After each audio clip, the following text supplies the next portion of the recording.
Halo, selamat datang di YouTube channel saya. Di sini akan kita bahas tentang tes potensial dasar akademik atau yang dikenal dengan TPDA. Nah, mungkin di sini Bapak dan Ibu yang akan mengikuti sertifikasi dosen otomatis akan diminta untuk mengupload sertifikat dari tes potensial akademik ini ya. Atau teman-teman yang akan melanjutkan studi ke magister ataupun doktoral biasanya juga diminta untuk menyertakan atau melampirkan sertifikat tes potensial akademik. Nah, di sini kita akan kenalan dulu dengan tes potensial dasar akademik atau TPDA ini. Nah, di sini TPDA yang saya bahas itu adalah TPDA yang diselenggarakan oleh PLTI ya. Nah, di sini TPDA sebelumnya itu dikenal dengan namanya TKDA ya. Jadi tahun lalu saya pernah mengikuti ini namanya masih TKDA atau Tes Kemampuan Dasar Akademik. Namun sekarang sudah diperbarui namanya menjadi TPDA yaitu Tes Potensial Dasar Akademik. Yang mana isinya itu sama, yaitu terdiri dari 3 kategori besar. Yang pertama itu adalah kategori verbal, kemudian yang kedua itu adalah numerical, yang ketiga itu adalah figural, di mana setiap kategori ini memiliki lagi sub dari kategorinya. Yang pertama di sini yang verbal itu dibagi menjadi 3 kelompok, yaitu analogi, logical reasoning, dan analytical reasoning. Sementara untuk numerical juga dibagi menjadi 3 kelompok, yaitu arithmetic, kemudian number series, dan word problem. Kemudian yang figural dibagi menjadi 2, yaitu figural analisis dan sintesis, serta spatial reasoning. Nah, dalam tes ini, nanti Bapak, Ibu, ataupun teman-teman akan mengerjakan soal dengan totalnya itu adalah 160 soal. Artinya, setiap sub dari kategori tadi ada 20 soal. Nah, dari 160 soal tersebut, waktu yang disediakan hanya 120 menit. Ya, jadi di sini ada rincian dari masing-masing subkategori itu berapa menit waktu yang diberikan untuk mengerjakan soal tersebut. Nah, misalnya di sini analogi. Analogi ini diberi waktu 8 menit untuk menjawab soal sebanyak 20. Kemudian untuk logical reasoning diberi waktu 13 menit untuk menjawab soal sebanyak 20 buah. Nah, saat mengerjakan logical reasoning misalnya, Bapak Ibu ataupun teman-teman memiliki waktu yang lebih. Tetapi itu tidak bisa untuk menjawab soal sebelumnya. Ya, jadi tidak bisa digunakan untuk menjawab soal analogi karena kita tidak bisa back ke sesi yang sebelumnya. Ya, jadi setiap sub kelompok ini diberi batasan waktu. Oleh sebab itu di sini yang perlu teman-teman persiapkan ya untuk mengikuti tes potensial dasar akademik itu adalah kecepatan, ya, kecepatan dan ketepatan. Jadi harus menjawab dengan cepat dan tepat untuk menghasilkan atau mendapatkan skor yang maksimum. Nah, untuk skor sendiri yang paling rendah dari tes itu adalah 200 ya. Kemudian yang paling tinggi itu adalah 800. Nah, mungkin untuk mengetahui syarat-syarat untuk mendaftarkan tes dan sebagainya, Bapak Ibu bisa mengunjungi website PLTI ini. Nah, di sini tahun lalu saya juga pernah mengikuti tes kompetensi dasar akademik namanya ya, masih TKDA. Nah, kurang lebih sertifikatnya seperti ini. Jadi sertifikat ini akan muncul setelah kita mengikuti tes. Jadi tesnya pakai komputer. Setelah kita menyelesaikan soalnya, lalu kita submit, maka nanti akan keluar nilai. Nah, di bagian member PLTI yang di akunnya itu, nanti bisa teman-teman download sertifikat ini. Nah, di sini kebetulan saya mendapatkan nilai yang cukup bagus di numerical. Ya, oleh sebab itu di sini saya ingin berbagi sedikit pengalaman saya tentang soal-soal numerical yang saya dapatkan saat melakukan tes kompetensi dasar akademik atau yang dulu namanya itu adalah TKDA. Nah, kita bahas yang bagian pertama yaitu aritmetik. Nah, kurang lebih soal-soalnya seperti ini Bapak, Ibu, dan teman-teman. Nah, kita coba bahas untuk soal yang pertama.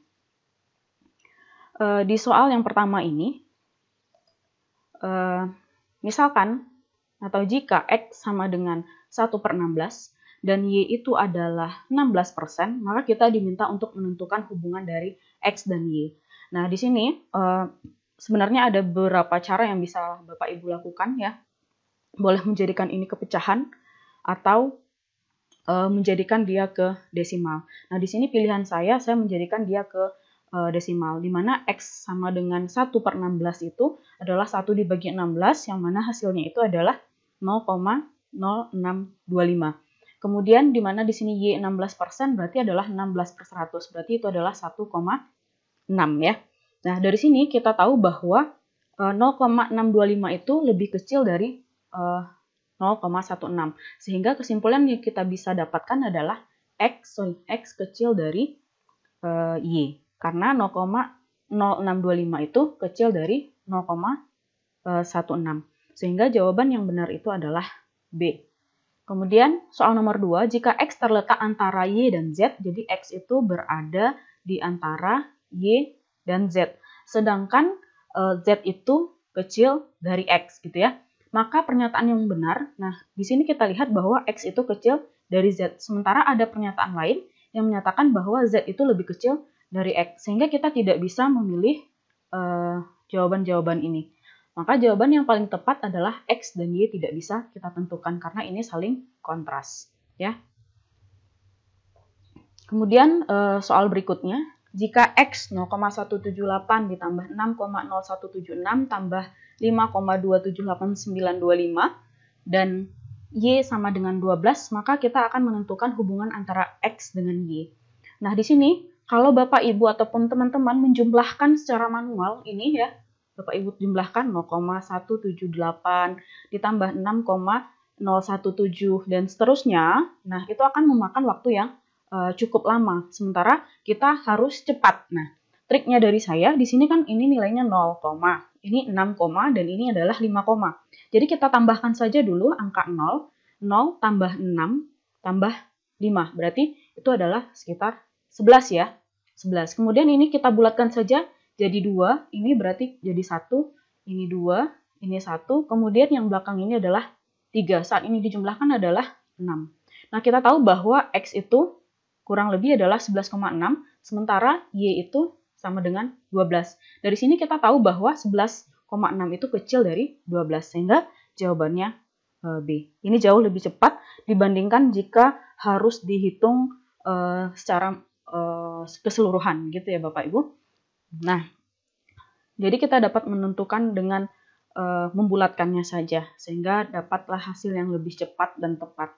Nah, sekarang kita coba lihat soal nomor 4. 3/8 dari 40% adalah, berarti ini adalah 3/8 dari 40%. Di sini otomatis Bapak Ibu bisa menyederhanakan ya. Ini adalah 5, 3 kali 5 adalah 15%, di mana 15% itu adalah 0,15, sehingga jawabannya A. Jadi kita bisa mendapatkan jawaban itu kurang dari 1 menit. Ini adalah contoh-contoh soal yang aritmetik. Nah, sekarang kita coba lihat ke kategori lain, yaitu number series. Nah, di sini number series itu Bapak Ibu harus jeli untuk melihat pola-pola dari bilangannya. Nah, kita coba lihat ke nomor 1 ini. Langsung saja kita lihat ke polanya. Di sini ada 3, 8, 15, 20, dan 27. Otomatis yang pertama kita lihat adalah dari bilangan pertama dengan bilangan kedua. Ini kita lihat bahwa ini adalah penjumlahan 5 ya. Kemudian yang kedua dengan yang ketiga, ini adalah penambahan dengan 7. Ini 15 dengan 20 adalah penambahan dengan 5. Kemudian 20 dengan 7 adalah penambahan 20 dengan 27 adalah penambahan dengan 5. Nah, dari sini kita lihat polanya adalah tambah 5, tambah 7 ya. Ini tambah 5, tambah 7, otomatis yang berikutnya adalah tambah 5. Jadi 27 tambah 5 adalah 32 ya. Kemudian di sini berikutnya ada angka 44, 34, 15, 43, 33, 15, 24, 32, dan 15. Nah, kalau kita lihat secara sekilas, ini seperti tidak ada pola. Namun, Bapak Ibu bisa memperhatikan bahwa di sini ada angka 44, kemudian di sini ada angka 43, di sini ada angka 42.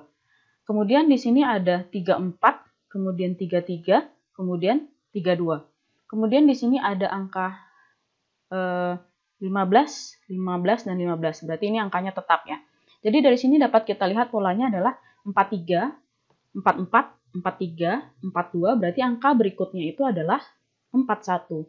Kemudian dari sini 34, ini adalah 33, 32, maka angka berikutnya adalah 31. Jadi satu angka sebelumnya. Maka jawabannya adalah B. Oke, kita coba ke soal berikutnya. Di sini ada series angka 1, 4, 15, 2, 14, 3, 6, 13. Ini mirip dengan soal nomor 2 tadi. Sepertinya tidak ada pola, tetapi kalau kita perhatikan dengan sesama ini ada pola. Di sini ada 1, ini ada 2, ada 3. Berarti di sini ada urutan ya sebenarnya. Berarti 1, 2, 3, maka berikutnya adalah 4.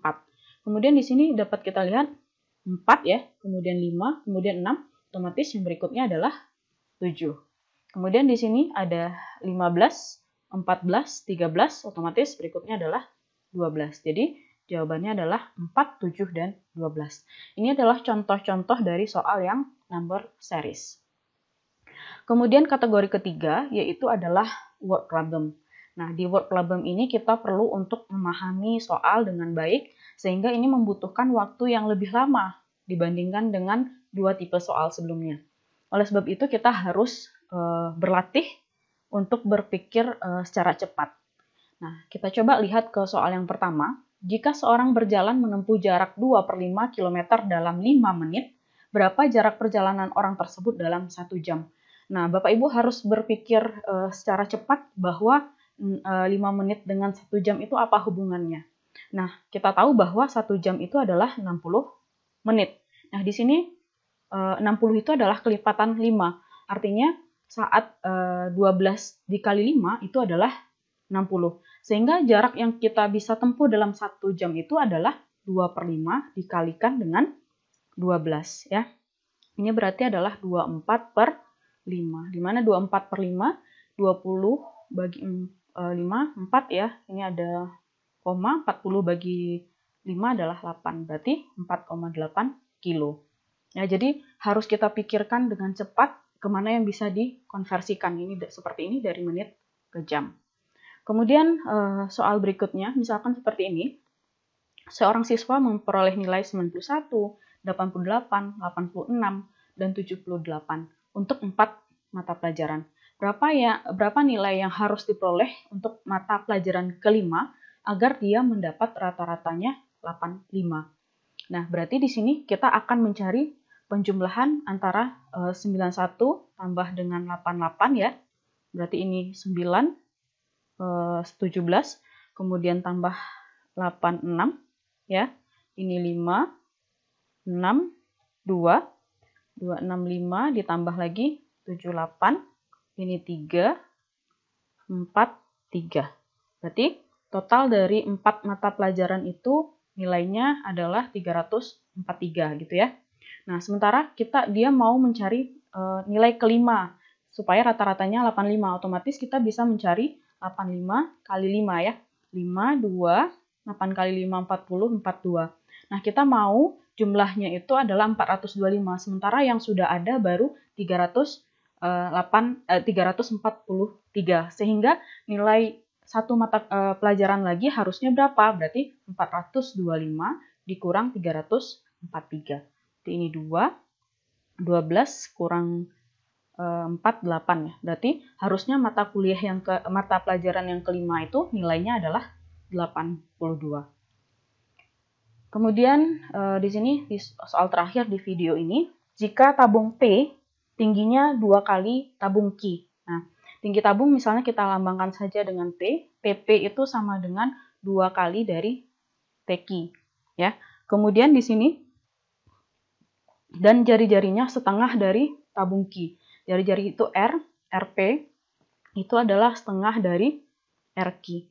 Nah, yang ditanya di sini adalah perbandingan isi tabung. Kalau isi berarti itu adalah volume ya, tabung P dengan tabung Q. Berarti perbandingan VP dengan VQ. Nah, ini Q ya. Ini Q. Berarti kita tahu bahwa rumus dari volume tabung itu adalah V R kuadrat T ya. Berarti T di sini adalah untuk yang P, kemudian berbanding dengan P R kuadrat untuk yang Q tadi. Nah, di sini kita tahu bisa sederhanakan ya, Pi-nya tidak usah kita ikutkan, berarti RP. Nah, RP itu tadi adalah setengah dari QR.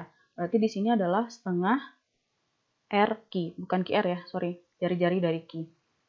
Kemudian TP itu sama dengan tadi ini ya, 2 TQ. Maka ini banding dengan RQ kuadrat dengan TQ. Maka di sini seperempat ya, setengah dikuadratkan adalah seperempat dari RQ kuadrat dikali dengan 2 TQ dikali dengan RQ kuadrat TQ. Maka ini bisa disederhanakan, berarti ini adalah setengah RQ kuadrat TQ banding dengan RQ kuadrat TQ. Nah, di sini berarti ini adalah hal yang sama, ini sudah bisa disederhanakan, maka perbandingannya adalah setengah, berarti adalah 1/2. Maka volume P banding Q itu adalah 1/2. Nah, mungkin saat kalau kita sudah sering mengerjakan soal-soal seperti ini otomatis langkah yang ini kan Bapak Ibu tidak perlukan tuliskan di lembar kertasnya, kertas buramnya gitu ya. Dia akan lebih cepat untuk mengerjakan ini. Nah, kira-kira seperti inilah soal-soal yang Bapak Ibu ataupun teman-teman hadapi saat mengikuti tes potensial akademik. Ya, jadi yang paling penting itu adalah bagaimana kita memanajemen waktu supaya soal-soal tersebut dapat dijawab dengan benar dan cepat. Ya, terima kasih sudah menyimak video ini. Jika nanti ada pertanyaan atau mungkin Bapak Ibu mempunyai soal yang perlu diskusikan, boleh ditulis di kolom komentar untuk kita bahas bersama mungkin di video berikutnya. Terima kasih atas partisipasinya. Selamat berjuang. Semoga hasilnya dapat yang terbaik. Bye.